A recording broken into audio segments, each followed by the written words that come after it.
اللہ تعالیٰ کا کروڑ ہا بار شکر احسان ہے کہ اس نے اپنے اور اپنے حبیب اقدس و اجمل الطیب و اطہر طٰہٰ یاسین مزمل مدثر روحی فدا صلی اللہ علیہ وآلہ وسلم کے ذکر خیر کی توفیق عطا فرمائے۔ یہ بندوں پر اس کا احسان عظیم ہوتا ہے، اس کا کرم ہوتا ہے کہ وہ اللہ اور اللہ کے حبیب کے ذکر کی مجالس کا انعقاد کرتے پھرے۔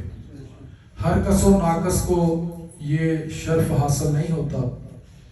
جب بھی کسی کو دیکھو کہ اللہ کے ذکر میں بیٹھا ہے، یہ سمجھ جایا کرو کہ اس پر اس کے اللہ کا کرم ہے۔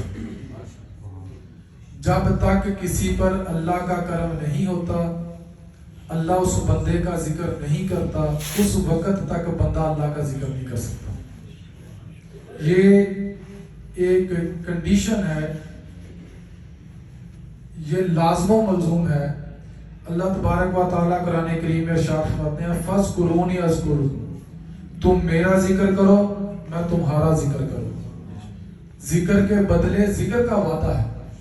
گویا جب بندے اللہ کا ذکر کرتے ہیں وہ صرف اس وجہ سے اللہ کا ذکر کرتے ہیں کہ اللہ ان بندوں کا ذکر کرتا ہے۔ اس گئے گزرے دور میں من تمسک بسنتی عند فساد امتی فلہ اجر مئات شہید، جس نے آپ صلی اللہ علیہ وسلم کی امت کے بگڑنے کے وقت ایک سنت کو زندہ کیا، ایک سنت کو اپنا رہنما بنایا، گویا اس نے 100 شہیدوں کا ثواب پایا۔ کیسی عظمت والی بات۔ آپ صلی اللہ علیہ وسلم نے فرمایا کہ ہاں ان قریب لوگوں کو پتہ چل جائے گا کہ اہل کرم کن کو کہتے ہیں۔ پوچھا گیا یا رسول اللہ صلی اللہ علیہ وسلم اہل کرم کن کو کہتے ہیں؟ فرمایا جو مساجد میں ذکر الہی کی مجالس کرتے ہیں وہ اہل کرم ہوتے ہیں۔ یہ سب کچھ کیسے ملا، کیوں ملا؟ بندہ کسی جگہ جاتا ہے، کسی ادارے سے منسلک ہوتا ہے، اسے اس ادارے کے جو ہے نا قواعد و ضوابط، اس کا مطلب، اس کی اہمیت، اس کے مقاصد، ان کا جو مشن ہے وہ پتہ ہونا چاہیے۔ ہم لوگ بابا جی سرکار کے پاس آتے ہیں، دارالحسان کے ساتھ اٹیچمنٹ ہے ہماری، سرکار کے ساتھ ہماری نسبت ہے۔ ہمیں یہ بھی پتہ ہونا چاہیے کہ یہ جماعت کیا ہے، ان کا مشن کیا ہے اور یہ مقام کیا ہے۔ ہمارے اس کے 3 کام ہیں ہماری جماعت کے، دارالحسان کے۔ بابا جی سرکار نے فرمایا 3 کام ہیں: ذکر الہی، مخلوق کی بے لوث خدمت اور دین اسلام کی دعوت و تبلیغ فرقہ وارانہ کشیدگی سے بات۔ یہاں پر لوگ اللہ کا ذکر ایسے کرتے ہیں جیسے گویا وہ اللہ کو دیکھ رہے ہیں۔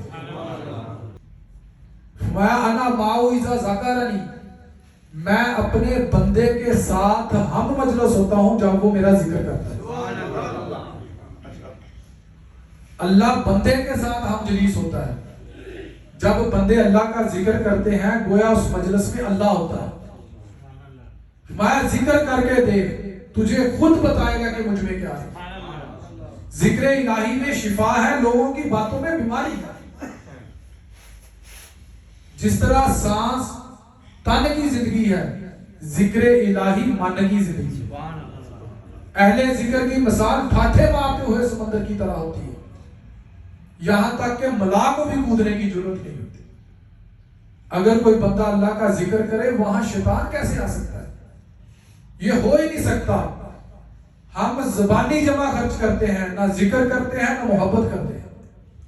اللہ کی تلاش کرنی ہے تو جنگل میں نکل، کسی اللہ والے تک جا جو تمہیں اللہ تک پہنچا دے۔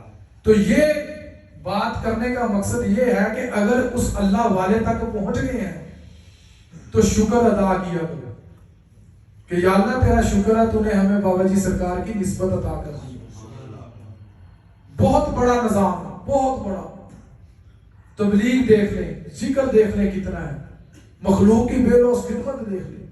یہ ہمارا مشن ہے۔ یہ 3 کام ہر بندے کو یاد ہونے چاہیے: ذکر الہی، مخلوق کی بے لوث خدمت اور دین اسلام کی دعوت و تبلیغ فرقہ وارانہ کشیدگی سے کرو۔ میں تمہیں کیا پتا یہ دارالاسلام کیا ہے، تو کیا جانے؟ یہ عام مقام تھا، عام سے خاص ہوا اور پھر اللہ کے فضل و کرم سے خاص الخاص ہوا۔ دارالاسلام کا مطلب ہے نیکیوں کا گھر، دارالاسلام کا مطلب ہے جہاں نیکی کے بدلے نیکی کی جاتی ہے، دارالاسلام کا مطلب ہے جہاں بدی کا بدلہ نیکی سے دیا جاتا ہے، دارالاسلام کا مطلب ہے نیکی کا کوئی معاوضہ نہیں لیا جاتا۔ یہ مقام المقام النجاف الصحاف المقبول المصطفی و دارالاسلام ہے۔ المقام النجاف الصحاف المقبول المصطفی اس مقام کو کہتے ہیں جہاں برگزیدہ نیک ہستیاں اپنے ظاہری وجود کے ساتھ یا روحانی وجود کے ساتھ اس جگہ پر تشریف فرما ہو، جہاں کبھی زندگی میں ان کی تشریف آوری ہوئی ہو، ان بزرگ برگزیدہ ہستیوں کی، جہاں وہ اپنے ظاہری وجود کے ساتھ آئے۔ فرمایا نجاف کہتے ہیں بلند کو، بہت اونچا، بلندی نجاف۔ صحاف کہتے ہیں مقدس کو، جس کی صحافت، جس کی شہرت تحت الثری سے عرش اعظم تک ہو۔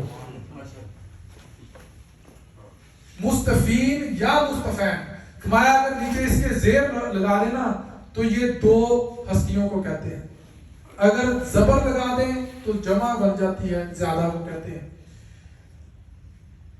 وہ مقام جہاں برگزیدہ ہستیاں اپنے جسم الوجود کے ساتھ تشریف لائی ہوں، اسے دارالاسلام کہتے ہیں۔ یہ دربار رسول اللہ صلی اللہ علیہ وسلم کا دربار ہے۔ یہ دربار مصطفی سے فیض یاب ہے۔ جو دربار مصطفی سے فیض یاب نہیں، مردود ہے۔ اس دربار کے والی وارث آقا و مولا محمد رسول اللہ صلی اللہ علیہ وسلم ہے۔ یہاں کی ہر شے کے والی وارث مالک مختار رسول اللہ صلی اللہ علیہ وسلم کی ذات کریم ہے۔ یہاں کی کسی بھی چیز کو نہ کوئی بیع کر سکتا ہے، نہ ہبہ کر سکتا ہے، نہ رہن رکھ سکتا ہے۔ یہ جماعت مقبولین کی جماعت ہے، یہ جماعت اللہ کی جماعت ہے۔ یہ میری آواز نہیں، یہ آواز جنگل کی آواز ہے۔ تو اللہ کا بن، سارا جہان تیرا بن جائے گا۔ یہ جماعت مقبولین کی جماعت ہے۔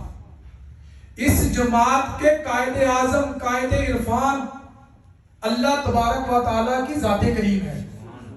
اس جماعت دارالاسلام کی جماعت کے سرپرست اعلیٰ اور اعلیٰ مقام رسول اللہ صلی اللہ علیہ وسلم۔ اس جماعت دارالاسلام کے شعبہ تبلیغ کے انچارج مولا حسین علیہ السلام۔ جس جماعت کی تبلیغ کے انچارج مولا حسین علیہ السلام ہو، اس جماعت کی آستینوں میں کہاں سے بت آ سکتے ہیں؟ وہاں ہر جماعت کی آستین میں بت ہے، اس جماعت کی آستین میں کوئی بت نہیں۔ ہر جماعت کا راز فاش ہوا، اس کا کوئی راز نہیں جو فاش ہو، کوئی پول نہیں جو کھلے۔ یہ جماعت ایسی مقبولین کی جماعت ہے، پوری دنیا کے اولیاء اکرام چاہے وہ زندہ ہے یا عالم برزخ میں ہے، اس جماعت سے محبت کرتے ہیں، اس جماعت کی طلب کرتے ہیں۔ وہ چاہتے ہیں کہ کاش یہ جماعت جو بابا جی برکت علی کے پاس ہے ہمارے پاس، یہ جو اللہ نے ان کو دی ہے دارالاسلام کی جماعت، کاش کہ یہ جماعت اللہ ہمیں دے دیتا۔ سکار فرمایا کرتے ہوئے اور جٹ تا سہاگے دے بیٹھا مار نہیں ہوتا، مینوں تو اللہ نے فقر حیدری دیتا۔ فقر حیدری بہت بڑی جماعت ہے، بہت بڑی جماعت۔ یہ وقت گزرنے کے فرمایا پوری دنیا کی کوئی جماعت اس جماعت کو اپنے اندر مدغم نہیں کر سکتی۔ ہاں اگر میں اپنے قول کا سچا اور پکا ہوا تو دیکھنا ایک ایک کر کے ساری جماعتیں اس میری جماعت میں منتخب ہوں گی. ہر کوئی ادھر آئے گا. کیوں کہ یہ جو بھی سودا دیتے ہیں وہ فی سبیل اللہ دیتے ہیں. یہ ذکر کرتے ہیں فی سبیل اللہ کرتے ہیں. یہ مخلوق کی خدمت کرتے ہیں. سرکار نے فرمایا آئی کیمپ لا کے we serve humanity irrespective of caste, creed and gender. فرمایا یہاں پہ کالا ہو, گورا ہو, بد ہو, اچھا ہو, متقی ہو, مسلمان ہو, کافر ہو, ہر ایک کو بغیر کسی تفریق کے یہاں پر جو ہے نا وہ پروٹوکول دیا. سرکار نے جگہ جگہ لکھا تھا دارالاسلام کیمپ دارالاسلام. فرمایا یہ معزز مہمان ہے میرے, ان کی عزت میں کوئی فرق نہیں آنا چاہیے, ان کی خدمت میں کوئی فرق نہیں آنا چاہیے. ہر ایک کا جو بھی وہاں پر کسی بھی قسم کا جو مرض ہے, آپریشن ہے, جو بھی وہاں پر اسے اٹینڈ کیا جاتا ہے, اس کے بعد اس سے معافی مانگی جاتی ہے. آپریشن بھی فری, خدمت بھی فری, لنگر بھی فری. جتنے دن دارالاسلام کی سرزمین پہ رہنا اننے دن درود اویسیہ پڑھنا. جتنی دیر دارالاسلام کی سرزمین پہ رہنا اتنی دیر اللہ کا ذکر کرنا, اللہ کے حبیب کا ذکر کرنا, نمازیں پڑھنی. اور جب واپسی پہ چھٹی ہوتی ہے, مریض فارغ کیا جاتا ہے, پھر اس سے معافی مانگی جاتی ہے. اگر خدمت میں کوئی کمی رہ گئی ہو اللہ کے واسطے ہمیں معاف کر دیں. پوری روح زمین پہ ایسا معیار کوئی دے سکتا؟ ہمارا ذکر بہت ہوگا, تبلیغ بہت ہوگی, خدمت بھی بہت ہوگی, لیکن دارالاسلام کا معیار کوئی نہیں پیش کر سکتا. دارالاسلام کا اولین کام الادیت لمغفرت امت رسول اللہ صلی اللہ علیہ وسلم. میں یہاں جو کچھ بھی ہوتا ہے, ذکر, اذکار, عطیات, جو بھی بانٹا جاتا ہے بے گناہ کے لیے, فرمایا سب کچھ جو ہے نا اس کا ثواب رسول اللہ صلی اللہ علیہ وسلم کی ساری امت کو پیش کیا جاتا ہے. اللہ تبارک و تعالی ہمارا اور ہم سب کا یہاں پر بھی بیٹھنا قبول و منظور فرمائے. ہمیں سرکار کے مشن میں منوال چلنے کی توفیق عطا فرمائے.